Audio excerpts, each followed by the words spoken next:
kita memasuki materi Ahlus Sunnah wal Jamaah. Mungkin di sini ada sebagian teman-teman yang sudah paham apa itu Ahlus Sunnah wal Jamaah. Nah, kata Ahlus Sunnah wal Jamaah terdiri dari 3 suku kata, yaitu kata ahlun, kata sunnah, dan kata jamaah. Kata ahlun sendiri, jika diartikan secara bahasa, memiliki 3 makna. Yang pertama, kata yang dimaknai dengan keluarga atau family. Contohnya kayak ahlul bait gitu. Nah, yang kedua, kata ahlun dimaknai dengan penduduk. Kayak contohnya seperti ahlu Makkah, ahlun nar, ahlu jannah gitu, penduduk Mekah, penduduk surga, penduduk neraka. Nah, yang ketiga, kata ahlun ini yang cocok jika disandingkan dengan kata Ahlus Sunnah wal Jamaah, yaitu yang berarti penganut. Nah, itu penganut ya. Selanjutnya kata sunnah. Kata sunnah secara bahasa yang berarti jalan, tabiat, dan perilaku kehidupan. Nah, yang terakhir kata jamaah. Jamaah jika diartikan secara bahasa yaitu berarti segolongan orang atau sekumpulan orang. Nah, jika diartikan secara terminologi, kata Ahlus Sunnah wal Jamaah ialah sekumpulan orang-orang yang menganut kepada itikad dan amaliyah Nabi Muhammad dan para sahabat. Nah, itu ya cerita singkatnya mengenai pengertian Ahlus Sunnah wal Jamaah. Nah, selanjutnya ada sejarah Ahlus Sunnah wal Jamaah. Sejarah lahirnya Ahlus Sunnah wal Jamaah. Nah, lahirnya Ahlus Sunnah wal Jamaah bermula ketika terjadi perang pada tahun 35 sampai 40 Hijriah. Perang itu dinamakan Perang Siffin yang terjadi antara Sayyidina Ali bin Abi Thalib dan Muawiyah bin Abi Sufyan. Namun pada saat itu perang dimenangkan oleh Muawiyah dimenangkan oleh Sayyidina Ali, tapi karena terjadi tahkim lalu dimenangkan oleh Muawiyah bin Abi Sufyan. Nah, pada saat itu dua kubu tersebut melakukan perundingan.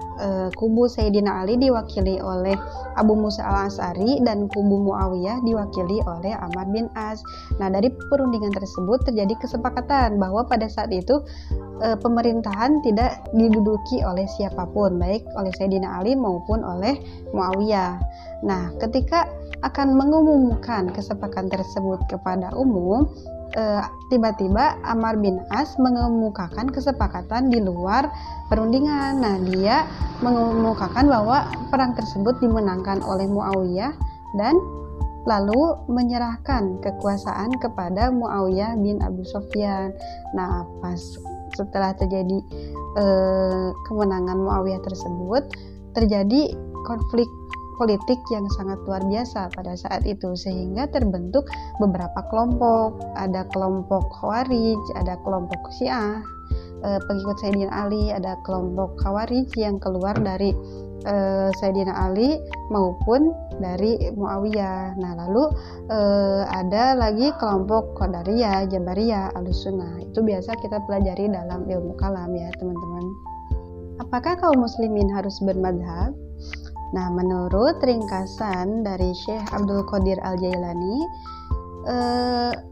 tentang ta'rif Ahlus Sunnah wal Jamaah, yaitu bisa kita maknai bahwa kita sebagai kaum Ahlus Sunnah wal Jamaah harus mengikuti ulama-ulama Ahlus Sunnah wal Jamaah yang meneruskan i'tiqad dan amaliyah Nabi Muhammad SAW dan para sahabat, yaitu yang mengambil hukum dari Al-Quran, hadis, ijma, dan qiyas.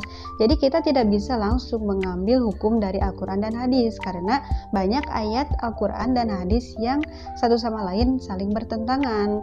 Jadi kita tidak bisa langsung menetapkan hukum dari Al-Quran dan hadis. Juga tidak boleh menetapkan hukum secara ro'yun, atau ro'yun itu menurut pendapat sendiri. Jadi kita harus mengikuti ulama-ulama yang telah mengambil hukum dari Al-Quran dan hadis yang telah diracik dan dimasak oleh ahli tafsir. Jadi dapat disimpulkan bahwa kita sebagai Ahlus Sunnah wal Jamaah harus bermadhab atau taklid kepada salah satu madhab. Nah, di Ahlus Sunnah wal Jamaah dalam bidang fikih, bidang akidah, dan bidang tasawuf ada beberapa imam yang kita jadikan pedoman.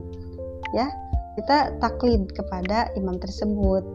Nah, selanjutnya di bidang akidah kita taklid kepada dua imam, yaitu Imam Abu Hasan Al-Asy'ari dan Imam Abu Mansur Al-Maturidi. Sedangkan pada bidang fikih kita bermadhab kepada 4 imam madhab, yaitu Imam Syafi'i, Imam Maliki, Imam Ahmad bin Hambal, dan Imam Hanafi. Yang terakhir ada pada bidang tasawuf kita taklid kepada Imam Abul Qasim Al-Junaidi dan Imam Al-Ghazali. Nah, itu beberapa imam di Ahlus Sunnah wal Jamaah yang dijadikan sebagai pedoman.